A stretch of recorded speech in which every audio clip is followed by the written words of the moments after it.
Nito, eto natatawa na lang tayo rito. Naglabas ng pahayag!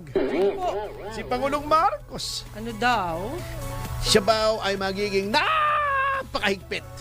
Oh. Napakahigpit. Saan? Sa kanyang pag-a-assess o kanyang pag-a-analyze o pagsusuri ng performance ng mga opisyal ng gobyerno.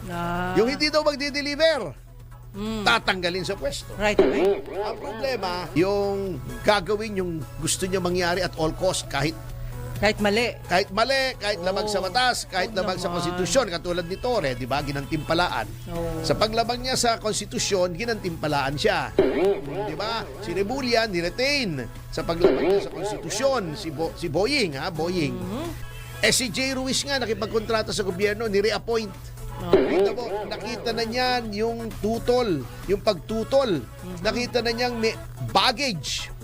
May political baggage na agad pagpasok sa Presidential Communications Office nung pinuno, nung sekretary. Nakita na nga niyang dinefer na ng Commission on Appointments yung confirmation ni Ruiz. Opo. Signal na po yun eh. That is the writing on the wall. Oh my God. Na ayaw noong nasa Commission on Appointments dito sa iyong nominee. Bakit mo pa i-re-appoint? Oo. Ang ginagawa niyo, mga military, tinatanggal niya, yung alam niya hindi kakampi, Mali. etc. Yung mga tao, yung cabinet, wala nang naniniwala dyan eh. Parang nasisira siya ng advisor yata. Yung mga revamp na yan, wala na naniniwala kasi wala naman tinatanggal eh. Tatanggalin mo yung pinakamatino, si Maynard Guevara. Sino matutuwa sa iyo niyan? Dahil lang hindi yung stand mo ay salungat. Talagang yun naman talaga ang trabaho ng Solicitor General. To correct. The People's Tribune, to correct. Ayun. To advise. Mali yung pag ayaw niya yung advice, kahit tama, ayaw niya. O, diba? Kamote.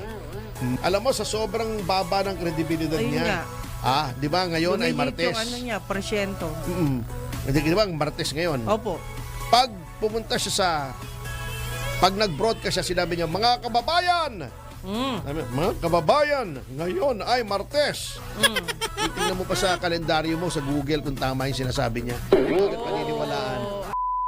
Ang ibang pinagkukuhanan ng langis. Yun lang. Ang medyo hindi masyadong hirap, pero hirap pa rin ay ang Malaysia at ang Indonesia. Sapagkat may sarili silang langis eh. May oil field sila eh. Oo. Ang Australia, hindi naman kumukuha ng langis sa Middle East. Ibang kanilang source. Ibang lugar. Pero, etong Asia, yan, lalo na itong Bangladesh, yan, Singapore, yun ang mabibigat eh. Ang laban. Indonesia, maapektuhan din pala Pakistan. Yan, tayo. At Yan, hindi ba dati meron tayong langis daw? Nasaan na yun? Coconut oil yata yun. Oo. Hindi gasolina yun. Daw. Ang alam kong langis meron tayo rito, yung ginagawa sa House of Representatives. Naglalangisan para mabilis yung impeachment, di ba? Nagtalangis. Di ba? Pero hindi na uso yung langis ngayon eh, pagka sinasabi. Kasi modern na tayo, Gen Z na eh. Gen Alpha na. Wala nang uso. Electronic na lagi. Hindi, ano na ngayon, hindi na daw palangis. Wala na langis. Pa-KY. Ano yun? KY jelly. Pampadulas. Ano ba yan? Manabastos. Ay. Ambot sa'yo. Ambot sa imong lubot. Ambot sa imong lubot. But anyway, pero Tony gusto ko lang batiin yung mag-asawang si Doc Cherry Balliega tsaka si Judge Balliega. Nakita. Yes. Noong diba? Father's Day lang niya dinisplay ang kanyang kagwapuhan. Ganun ba? Eto pala, ang China pala, Sige. akala natin maapektuhan. Hindi. Medyo Hindi umaasa. hindi marami siyang pinagkukunan aside from Middle East. Matalino. Pwede siyang kumuha sa Russia. Ang Russia ay may langis. Opo. At dahil nga sinasanction yung mga ibang mga European countries, ayaw niyong kumuha ng langis galing sa Russia dahil kayo ay kampi sa Ukraine, hindi pinagbibili lahat ng China. Oo. Ang isa pa daw problema na hindi natin nakikita, bukod sa supply ng langis na direktong maapektuhan ng giyera. Opo. Since may giyera nga sa Middle East, yan pala ay tumataas. Pagka ganyan na giyera, yung palang mga tanker, yung mga malalaking mga barko na nagdadala ng langis kung saan-saan, lupalop ng mundo. Siyempre, insured yan. Paano kung lumubog yan, di ba? Oo nga. Tumataas ang premium ng insurance dahil sa mas malaking risk. Kasi baka matamaan ng missile na naligaw, di ba? O tumama sa mine, sa mina, di ba? Di ba, alam naman natin yan yung insurance base sa risk. Mas malaki ang risk, ibig sabihin mas malaki ang likelihood na may mangyari yung risk, ay mas malaki siyempre ang premium. Yes. Kasi mas malaki yung risk na tinitake on ng insurance company. Pag lumaki yung premium ng mga insurance sa mga barko, ipapasa siyempre yan sa mga nagsiship ng langis. Kanino ipapasa yan ng mga nagsiship ng langis? Di sa mga consumer. Isa pang yan maaaring maging sanhi ng pagtaas ng presyo ng mga produktong petrolyo. Lagot tayo. Yan ang mabigat. Oo, kasi dati daw kasi pag nag-aaway naman ng Israel at ang Iran, hindi naman tinatarget yung mga paggawaan ng langis. Mga military base. Ngayon, pati yung mga paggawaan ng langis. Ay, hindi na sila nag-iisip nadadali. Hindi, siguro gusto rin nilang pahinain ang ekonomiya ng Iran. Kasi mas konting langis na may ibebenta ng Iran ay masihina siya. Gusto nila magkagulo doon. Yung mga tao patalsikin yung liderato ng Iran ngayon. Oh my God. Pero sabi nila malayo daw mangyari Oo. Pero grabe, pag naubos na yung tao, kawawa na. Wala na, talaga. Nag-aalisa na nga yung mga tao sa Tehran kasi baka daw meron pang exchange pa. Although ang Japan nanawagan na. Kinundi na niya ang Israel at nanawagan na mag-de-escalate na kayo dyan. De-escalate. Ibig sabihin, cool lang mga pare ko. Chillax. Chillax. Kalma. Tranquilo. Oh, yeah. Muchas gracias. Sige. Chill lang. Kaya lang, napakahirap mag-chill kung ikaw ay pinagloloko katulad nito, eto, natatawa na lang tayo rito. Naglabas ng pahayag! Si Pangulong Marcos. Ano daw? Siya ba ay magiging napakahigpit? Napakahigpit. Saan? Sa kanyang pag-a-assess o kanyang pag-a-analyze o pagsusuri ng performance ng mga opisyal ng gobyerno. Yung hindi daw magdi-deliver. More flavor in each bite. Got explosive taste.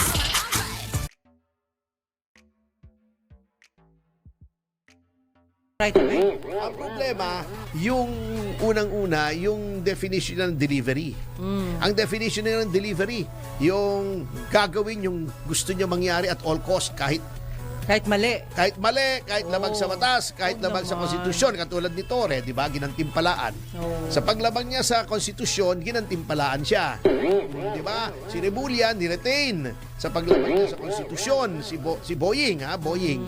Oo. Maraming ganyan. Wala namang inaalis si Jay Ruiz nga, nakipagkontrata sa gobyerno, ni-reappoint. Nakita na niyan yung tutol, yung pagtutol. Nakita na niyang may baggage. May political baggage na agad pagpasok sa Presidential Communications Office nung pinuno, nung sekretary. Nakita na nga niyang dinefer na ng Commission on Appointments yung confirmation ni Ruiz. Signal na po yun That is the writing on the wall. Oh my God. Na ayaw noong nasa Commission on Appointments dito sa iyong nominee. Bakit mo pa i-re-appoint?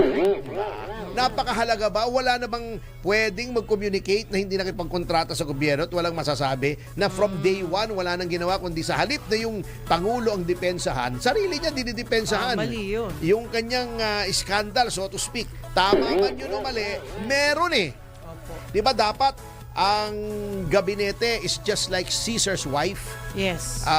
Dapat walang bahid ng kahit anong dumi.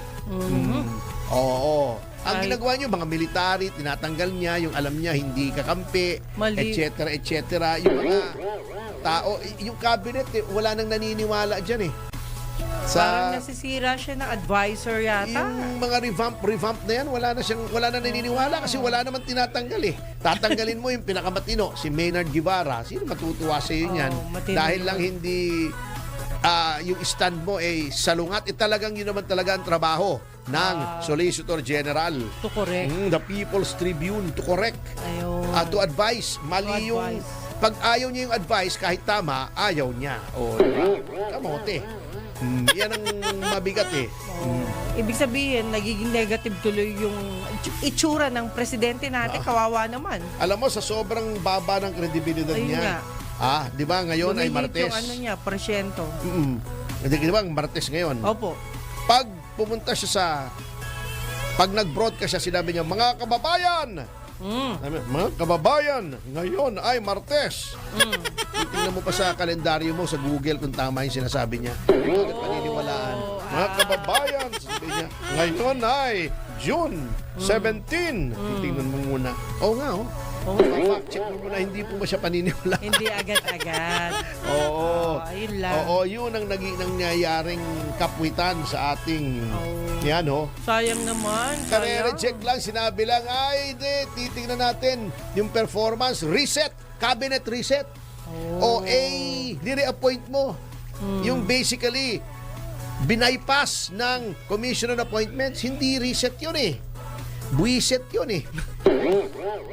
At saka daming nakabinbin. Iluklok, itry din, di ba? Dapat ganun po eh, wag po yung, kumbaga, itry mo lahat. Lahat na nag-a-apply. Hindi kasi, That should be. ang nangyayari dito sa ating bansa, akala nila pag sinabi ng Pangulo, ito, gagawin natin. Ganito, ganun. Akala nila nangyari na. They are substituting words for actions. Bago sasabihin nila, ang achievement ng presidente, sinabi niya ganito, sinabi niya ganun. Kahit po sabihin niya yan, Walang hindi naman naniniwala. mangyayari yan kung hindi niya magagawa. Ayun lang. Hindi naman siya Panginoong Diyos na pag sinabing let there be light, there was light. Di ba? Di ba? Hindi naman siya creator eh. Kaya yan ang mabigat, kaya nasisira po ang kredibilidad. We should refrain, Mr. President, from using mga empty words and promises. Opo. Unity, nakikita naman Wala balik naman. ang nangyayari. Anyway, sa notang yan mga kasama ay hanggang bukas ay magbibigay daan na tayo. Sa Yeah.